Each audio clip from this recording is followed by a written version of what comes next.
Curate learners' work in your course by managing, reviewing, and editing their portfolios. This tutorial provides an overview of the features available in an individual learner's portfolio.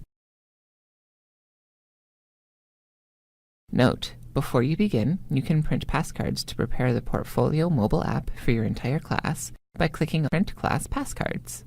From the Portfolio tool, navigate to the learner whose portfolio you would like to view, and click that portfolio. You can upload additional evidence into the learner's portfolio. To do so, click Add to Portfolio.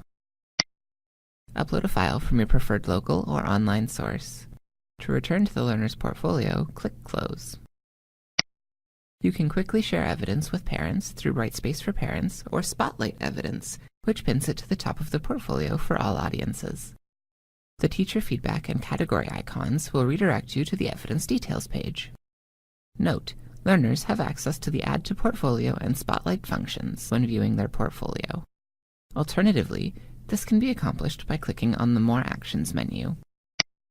You can unapprove or delete evidence from the More Actions menu. Click elsewhere on the screen to close the menu. Note: you can print or reprint an individual learner's passcard by clicking Print Passcard. You can also filter the evidence in a portfolio using pre-existing categories. Click the Filter drop-down to view available categories. To dismiss the filters, click elsewhere on the screen to close the menu.